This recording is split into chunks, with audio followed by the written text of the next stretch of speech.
لا الہ الا اللہ محمد رسول اللہ۔ کی اہمیت کیا ہے؟ بسم اللہ الرحمن الرحیم۔ اس رات کے حوالے سے بہت ساری چیزیں ہمارے معاشرے میں مشہور ہیں جن پر عمل بھی کیا جاتا ہے۔ میرا خیال ہے عبادت کے علاوہ سب کچھ ہی ہوتا ہے اس رات میں۔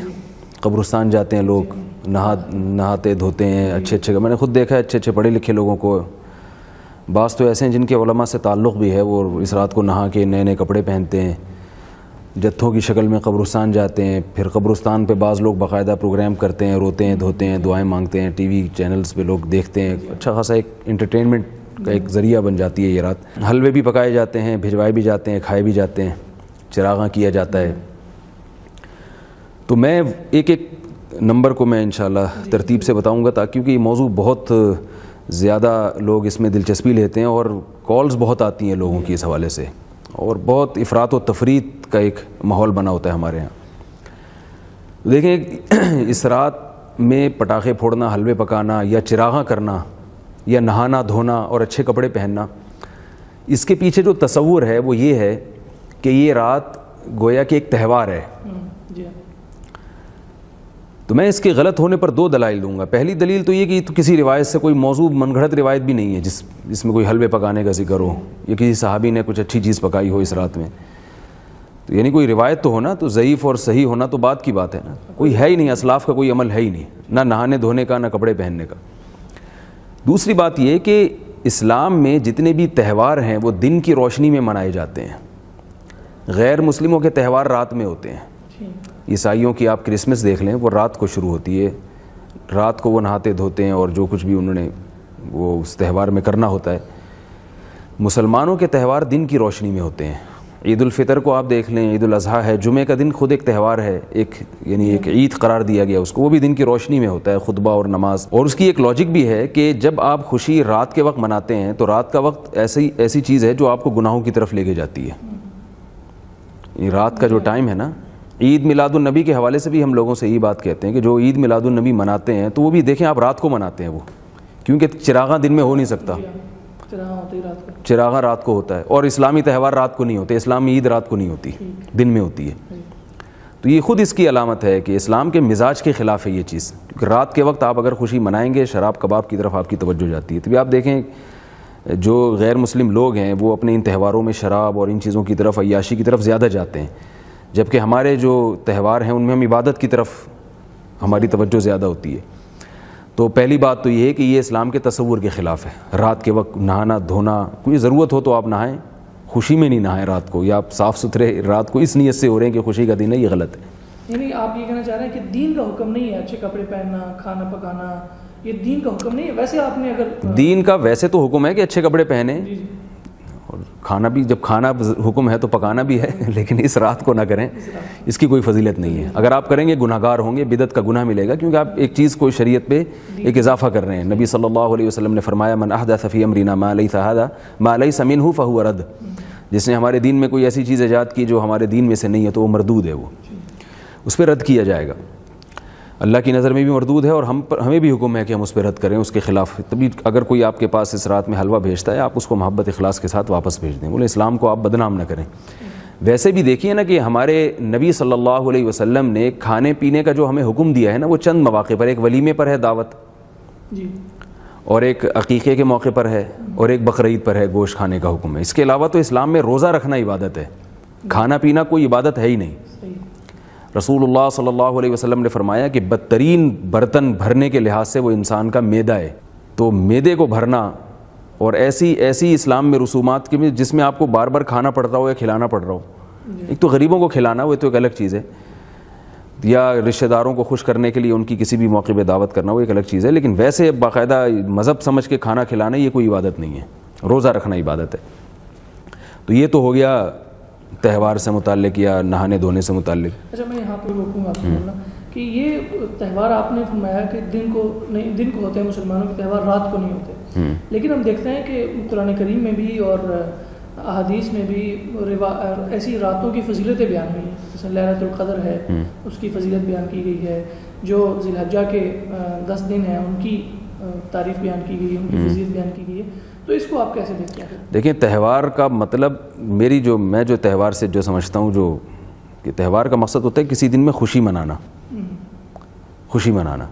تو خوشی, یہ جو لیلۃ القدر کی رات ہے یہ تو عبادت کی رات ہے نا, خوشی منانے کی تو نہیں ہے کہ آپ دعوتیں کریں اور اچھے اچھے نہائے دھوئیں. اچھے کوئی عبادت کے لیے اچھے نہا لیتا ہے کہ سکون سے عبادت ہو, ایک الگ چیز ہے.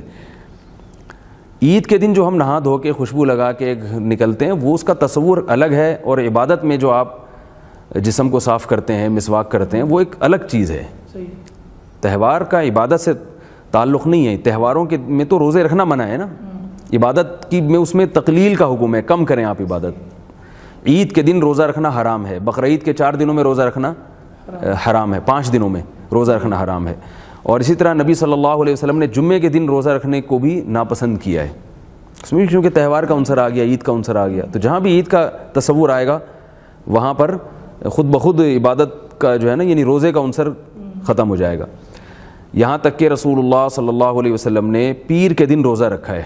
یہاں میں لوگوں کو ایک بات کہتا ہوں کہ اگر آپ صلی اللہ علیہ وسلم کا ولادت کا دن یہ تہوار ہوتا یا اسے باقاعدہ ہمیں سیلیبریٹ کرنے کا حکم ہوتا تو آپ پیر کے دن روزہ نہ رکھتے. روزہ رکھنا اس کی علامت ہے کہ یہ اس کو سیلیبریٹ کرنے کا تصور, کیونکہ جب بھی آپ کوئی سیلیبریٹ کرتے ہیں تو کھا پی کے کرتے ہیں. آپ کے بیٹے نے امتحان پاس کیا اور آپ لوگوں کو انوائٹ کر رہے ہیں کہ میں بہت خوش ہوں اور اس خوشی میں ہم سب کا روزہ ہوگا. لوگ کہتے ہیں یار خوشی میں تو مٹھائی کی بات ہوتی ہے, کھلانے پلانے کی بات ہوتی ہے, روزہ کے کیا ہوگا. عید منانے کا حکم کب ہے؟ جب روزے ختم ہو جائیں. تو روزہ اور عید یہ جمع نہیں ہو سکتے. تو میں یہاں بھی یہ کہتا ہوں کہ جو یوم پیدائش پہ ہم عید مناتے ہیں تو یہ تو نبی نے اپنی یوم پیدائش پہ تو روزہ رکھ کے اس میں عید کا کانسیپٹ ختم کیا ہے, تہوار کا تصور ختم کیا ہے. تو اس رات میں دوسرا مسئلہ ہوتا ہے قبرستان جانے کا. قبرستان جانے کے بارے میں ہمارے پاس ترمذی کی ایک روایت ہے جو اکثر خطبہ حضرات سے آپ نے بھی سنی ہوگی, لوگ بھی سنتے ہیں, کہ حضرت عائشہ رضی اللہ تعالیٰ عنہ فرماتی ہیں آپ صلی اللہ علیہ وسلم چپکے سے اٹھے اور تشریف لے گئے. حضرت عائشہ کو یہ خیال گزرا کہ کہیں دوسری زوجہ کے پاس تو نہیں جا رہے, تو وہ پیچھے پیچھے چلیں تو آپ نے جنت البقیع میں آپ صلی اللہ علیہ وسلم نے وہاں مردوں کے لیے مغفرت کی دعا کی اور آپ واپس تشریف لے آئے. یہ جو روایت ہے نا یہ سند کے لحاظ سے بہت ضعیف ہے. خود اس حدیث کو نقل کرنے کے بعد امام ترمذی رحمہ اللہ تعالیٰ فرماتے ہیں کہ میں نے امام بخاری سے سنا یضعف هذا الحدیث, وہ اس حدیث کو ضعیف قرار دیا کرتے تھے. اور اس میں ضعف بھی کم درجے کا نہیں ہے, بہت زیادہ ضعف ہے. 2 طرح سے اس میں انقطاع ہے, یعنی کوئی حدیث اگر اس کی سند متصل نہ ہو, اس میں انقطاع آ رہا ہو تو وہ کمزور ہوتی ہے. تو اس میں راوی بھی کمزور ہے اور پھر انقطاع بھی 2 طرح سے ہے. تو اس لیے یہ انتہائی کمزور حدیث ہے. اس کی بنیاد پر آپ کسی عمل کی فضیلت کو نہیں ثابت کر سکتے. یہ جو لوگ کہتے ہیں نا ضعیف حدیث فضائل میں چلتی ہے, تو اس کا صحیح مفہوم یہ ہے اس اصول کا کہ پہلے سے کسی عمل کی صحیح حدیث سے کوئی فضیلت ثابت ہو تو اس کی فضیلت میں پھر ضعیف حدیث بیان کی جا سکتی ہے, یعنی فضیلت کو بڑھانے کے لیے. لیکن ایک چیز پہلے سے کسی صحیح روایت سے ثابت ہی نہیں ہے, اس کو ثابت کرنے کے لیے ضعیف حدیث کا سہارا ہم اگر لیں گے تو پھر تو ہمارا دین کیا بن جائے گا. تو روایات میں تو پتہ نہیں کیا کیا ملتا ہے, جو کمزور موضوع من گھڑت روایتیں ہیں, ضعیف روایتیں ہیں, تو پتہ نہیں کیا کیا ملتا ہے ان میں. تو ایسے تو پورا دین جو ہمارا بدعت کا ایک مجموعہ بن جائے گا. تو پہلے کسی عمل کو ثابت کرنے کے لیے کوئی ٹھوس روایت ہونی چاہیے, کوئی مستند روایت ہونی چاہیے. ہاں ایک دفعہ ایک عمل ثابت ہو گیا تو اس کے فضائل کو 4 چاند لگانے کے لیے یا اس کے فضائل میں اضافہ کرنے کے لیے ضعیف روایتوں کا سہارا لیا جا سکتا ہے. تو قبرستان جانے کے بارے میں پہلی بات کیا ہوئی کہ یہ روایت صحیح نہیں ہے. دوسری بات یہ کہ اگر آپ فرض کر لیں کہ یہ روایت صحیح ہے, یا آپ کہیں کہ نہیں ضعیف حدیث فضائل میں چلتی ہے, اور آپ اس اصول ہی پر عمل پیرا ہوں اور آپ کہیں نہیں فضیلت ثابت بھی ہو سکتی ہے ضعیف حدیث سے, تو میں یہ عرض کرتا ہوں کہ نبی صلی اللہ علیہ وسلم نے جو کام کیا, صحابہ نے اس میں آپ صلی اللہ علیہ وسلم کو اگر فالو نہیں کیا تو یہ خود ایک اصول ہے کہ یہ چیز نبی صلی اللہ علیہ وسلم کی خصوصیت تھی. جیسے حدیث میں آتا ہے کہ صحیح حدیث ہے کہ 2 شخص کو عذاب قبر ہو رہا تھا, آپ صلی اللہ علیہ وسلم نے ایک شاخ لگا دی قبر کے کنارے پر اور فرمایا کہ جب تک یہ شاخ تر رہے گی ان کو قبر کا عذاب نہیں ہوگا. لیکن قبر کے عذاب کو ختم کرنے کے لیے ہم دیکھتے ہیں کہ اسلاف میں یہ عمل نہیں تھا, صحابہ کرام میں یہ عمل نہیں تھا کہ وہ شاخ لگایا کرتے تھے قبر کے کنارے پر, کہیں بھی نہیں ہے. کیا اس سے کیا معلوم ہوتا ہے کہ یہ نبی صلی اللہ علیہ وسلم کے ساتھ خاص تھا. مشرکین مکہ صحابہ کرام کے بارے میں یہ طعنہ دیا کرتے تھے کہ لو کان خیرن ما سبقونا الیہ, اگر اسلام میں کوئی خیر ہوتی تو یہ لوگ ہم پہ پہل نہ کرتے. ظاہر ہے غلط کہتے تھے، تو ہم اس کو بالکل الٹ کر دیتے ہیں. لو کان خیرا لسبقونا الیہ، اس رات قبرستان جانے میں اگر کوئی خیر ہوتی، وہ تو کہتے تھے لا سبقونا، صحابہ سبقت نہیں کرتے، ہم کہتے ہیں لسبقونا، یقیناً سبقت کرتے وہ.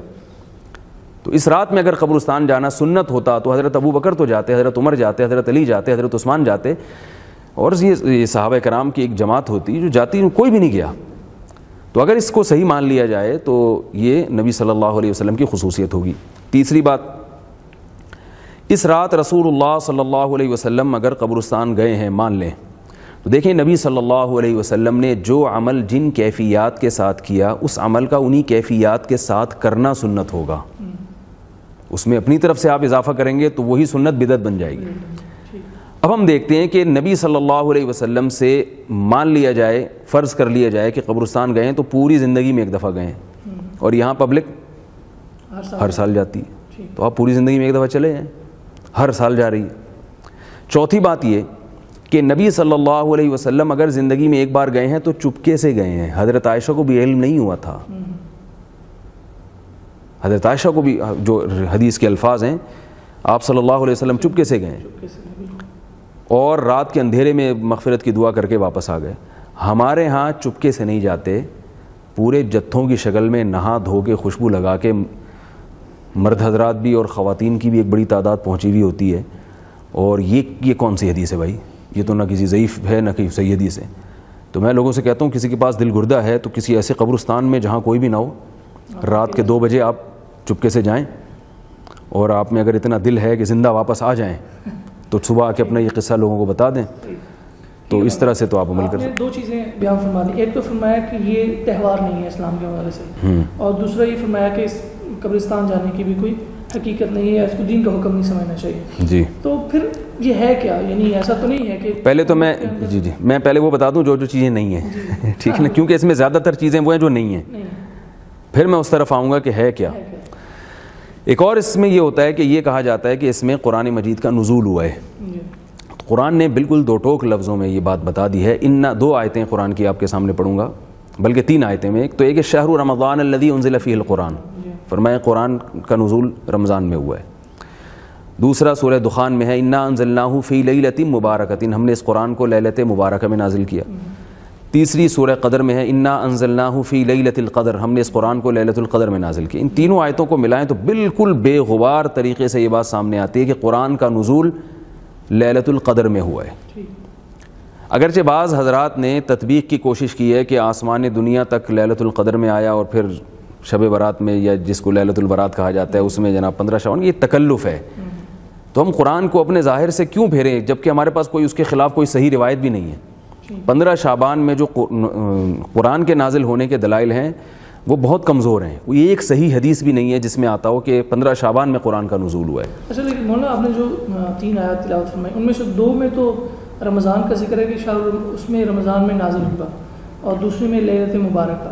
یعنی اس میں ایسا ذکر تو نہیں ہے کہ کہیں منع کیا یہ کہا گیا ہو کہ شب برات میں نازل نہیں ہوا. جس طرح قرآن باقی پوری 23 سالہ زندگی میں نازل ہوا ہے تو ممکن ہے شب برات میں بھی نازل. دیکھیں، آپ کہتے ہیں کہ آپ کسی شخص کے آنے کی ڈیٹ بتا دیتے ہیں کہ وہ فلاں شخص میرے پاس 3:05 پہ آیا. تو اب آپ یہ اشکال کریں کہ اس میں یہ تو نہیں ہے کہ 4:06 پہ نہیں آیا. تو بھائی جب 3:05 پہ آیا تو اس کا مطلب 4:06 پہ نہیں آیا وہ. تو جب اللہ تعالیٰ بتا رہے ہیں کہ اس رات میں نازل ہوا تو اس کا مطلب ہے کہ اس رات کے علاوہ میں نازل نہیں ہوا.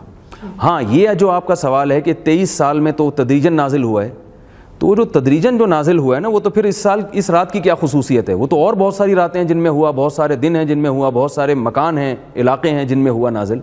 تو پھر اس کی کیا فضیلت ہو گئی؟ وہ تو کبھی آپ صلی اللہ علیہ وسلم کو کچھ آیتیں مدینہ میں نازل ہوئیں، کچھ مکہ میں نازل ہوئیں، کچھ طائف میں نازل ہوئیں، تو وہ تو ہو ہی رہی ہیں.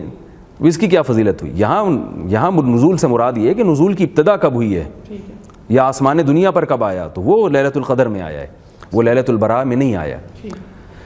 ایک اور اس میں یہ کہا جاتا ہے کہ تقدیر کے فیصلے کیے جاتے ہیں، تو یہ بھی قرآن میں بہت واضح اللہ نے بیان کر دیا. انا انزلناہ فی لیلۃ القدر، قدر کی رات، قدر کہتے ہیں اندازہ ٹھہرانے کو، تقدیر یہ قدر ہی سے تو نکلا ہے. اور تنزل الملائکۃ والروح فیہا باذن ربہم من کل امر، اللہ فرماتے ہیں اس میں فرشتے اللہ کی طرف سے ہر قسم کے فیصلے لے کے نازل ہوتے ہیں. سورۃ دخان میں بھی اللہ نے فرمایا فیہا یفرق کل امر حکیم، وہ رات جس میں قرآن نازل ہوا اس میں تمام حکمت والے فیصلے کر دیے جاتے ہیں۔ تو اللہ تعالیٰ نزول قرآن کی رات میں یہ سارے فیصلے کرتے ہیں تقدیر کے، اور نزول قرآن کی رات کون سی ہے؟ قرآن نے صاف بتا دیا وہ لیلۃ القدر ہے۔ تو معلوم یہ ہوا کہ وہ فیصلے بھی لیلۃ القدر میں ہوتے ہیں، اس کا بھی لیلۃ البراءت سے کوئی تعلق نہیں ہے۔ اس بارے میں روایات اس پائے کی نہیں ہے کہ وہ قرآن کا مقابلہ کر سکیں، کمزور روایتیں اور موضوع من گھڑت روایتیں۔ تو یہ جو ہے نا تقدیر کا معاملہ یہ بھی اس کا ہے، لیلۃ اعمال پیش ہونے کا، یہ بھی لیلۃ القدر کا ہے۔ علامہ ابن تیمیہ رحمہ اللہ تعالیٰ نے یہ بات لکھی ہے کہ روافض نے لیلۃ القدر کی اہمیت کو گھٹانے کے لیے اس رات کے فضائل کو میں غلو سے کام لیا ہے، یعنی جو چیزیں لیلۃ القدر سے متعلق تھیں وہ یہاں پھر دی ہیں۔ ایک اور چیز اس بارے میں بتائی جاتی ہے اگلے دن کا روزہ، تو اگلے دن کا روزہ بھی کسی صحیح حدیث سے ثابت نہیں ہے۔ ابن ماجہ کی ایک روایت ہے، وہ بھی سند کے لحاظ سے بہت کمزور ہے۔ تو وہی بات میں دوبارہ دہراؤں گا کہ فضیلت میں کسی عمل کی کو ثابت کرنا تو درست نہیں ہے، پہلے سے ثابت شدہ کوئی عمل ہو تو اس کی فضیلت میں ضعیف حدیث بیان کی جا سکتی ہے، ضعیف حدیث سے کوئی چیز ثابت نہیں ہوتی۔ تو 15 شعبان کا روزہ اس کا اسلاف میں ہمیں نہیں ملتا، کوئی کسی مستند روایت میں کوئی تذکرہ ہو کوئی، اور ابن ماجہ کی اس روایت کے علاوہ بھی کہیں ہمیں کوئی روایت نہیں ملتی۔ اور محدثین کے ایک اصول ہے کل ما تفرد به ابن ماجہ فهو ضعیف۔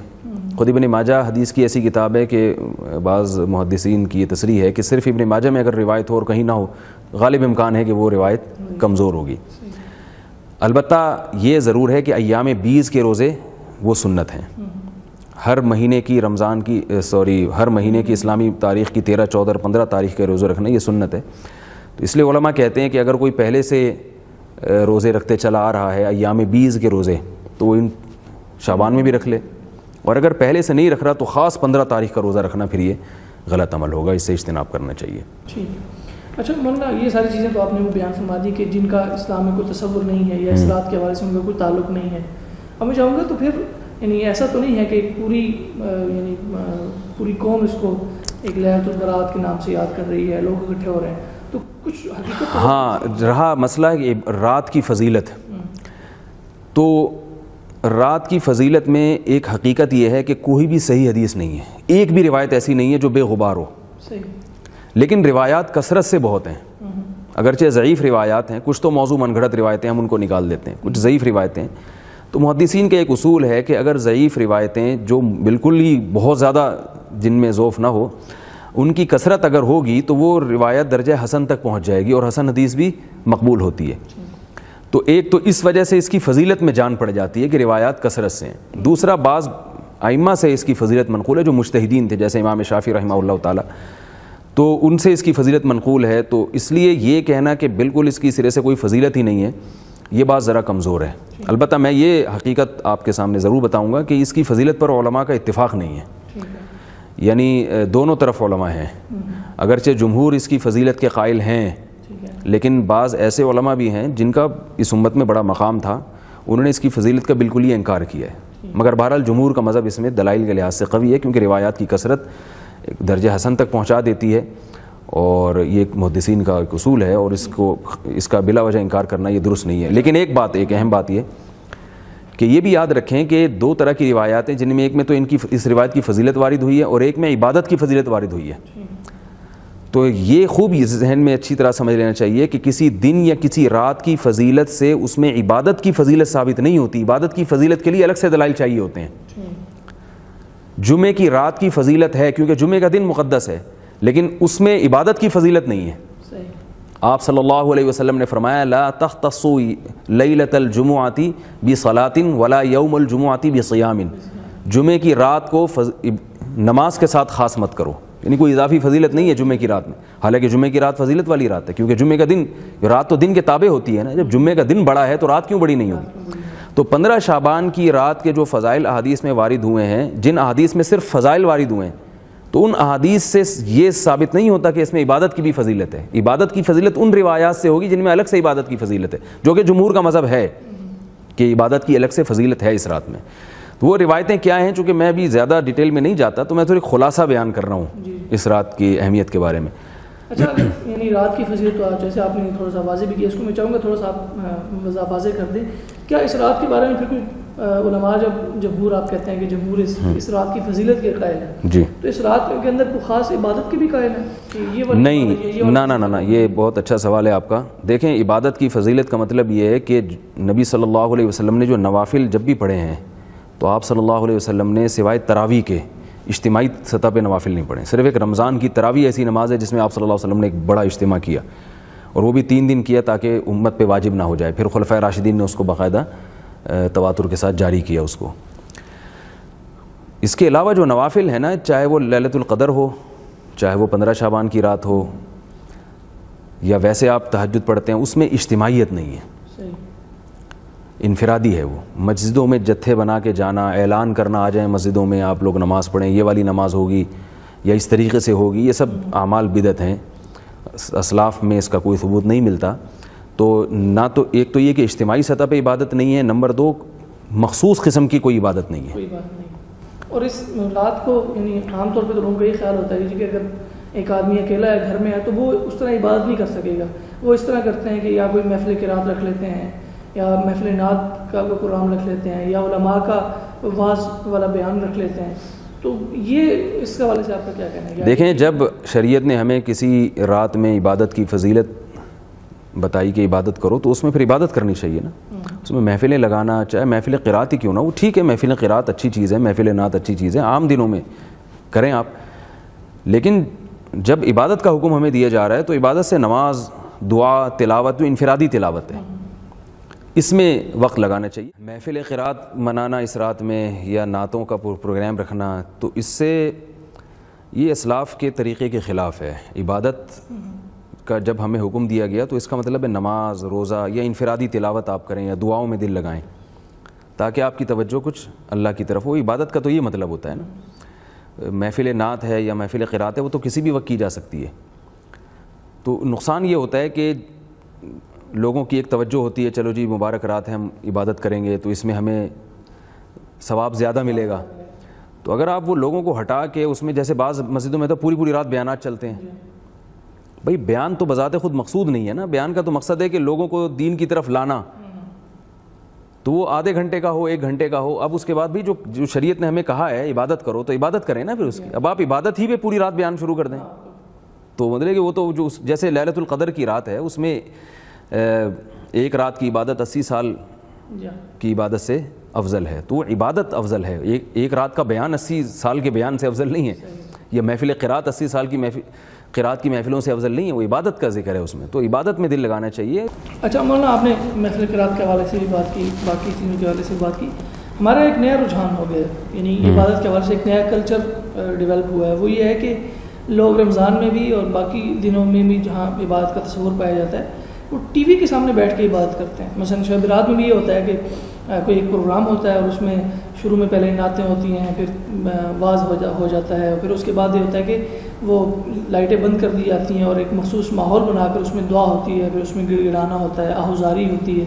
تو اس کا کیا تصور ہے؟ یہ اصل میں انٹرٹینمنٹ کا نا ہر ایک کو شوق ہوتا ہے. تو جو لوگ ڈرامے فلموں کے ذریعے انٹرٹینمنٹ نہیں کر سکتے تو پھر وہ اس طرح کے ڈرامے بازیوں میں لگتے ہیں کہ بھئی چلو لیلۃ القدر منا لو، ٹھیک ہے نا. تو وہ پھر ٹیلی ویژن میں کچھ رونے دھونے بھی ہو رہے ہوتے ہیں، کچھ پروگرام مختلف قسم کے چل رہے ہوتے ہیں. تو یہ صرف ایک اپنی ایک جو ایک خواہش ہے اسے پوری کرنے کے لیے، اس کا عبادت سے کوئی تعلق نہیں ہے. عبادت تو ہے کہ آپ اللہ کے سامنے رات کی تنہائیوں میں اٹھ کے گڑ گڑائیں، اللہ سے مانگیں، سجدے کریں اس کے سامنے لمبے لمبے. یعنی جس آدمی کا ذہن عبادت کا بنتا ہے وہ تو پبلک سے دور بھاگتا ہے. وہ تو چاہتا ہے کہ مجھے کوئی تنہائی کی جگہ ملے، میں اللہ کے سامنے گڑ گڑاؤں. وہ ٹی وی کے سامنے تھوڑی آ کے بیٹھے گا. اور جو عام طور پر، میں سب کی بات نہیں کر رہا، ٹیلی ویژن میں جو آ رہے ہوتے ہیں جو لوگوں کی ایک محفلوں کو گرم رکھتے ہیں، ان کا مقصد بھی ایک تفریح ہوتا ہے. رونا بھی ایک باقاعدہ ایک تفریح ہے. اس میں بھی ایک مزہ ہے، لذت ہے. رونے دھونے کے جہاں پروگرام ہوں گے بڑا ایک مزہ ہے اس میں. ہنسنے سے زیادہ مزیدار پروگرام رونے کے ہوتے ہیں. آرڈر پہ باقاعدہ رلوایا جاتا ہے. میں ایک جگہ سے گزر رہا تھا تو ایک اشتہار لگا ہوا تھا، اس میں یہ لکھا ہوا تھا کہ آج ہماری مسجد میں ختم قرآن ہے، رو رو کے دعائیں مانگی جائیں گی. میں حیران ہو گیا کہ ان کو کیسے پتہ چلا کہ امام صاحب کو رونا آئے گا. کیونکہ رونا تو آپ کے اختیار میں نہیں ہے نا, کبھی نہیں آ رہا ہوتا, کبھی آ رہا ہوتا ہے خود سے. اور پھر میں نے کہا کہ یہ جو لوگ آئیں گے, اگر امام صاحب نہیں رو پائے, ان کی وہ کیفیت نہیں بنی, تو آرڈر پہ کیسے رو سکتے ہیں بھائی؟ آرڈر پہ ہمارے یہاں رولوایا جاتا ہے باقاعدہ.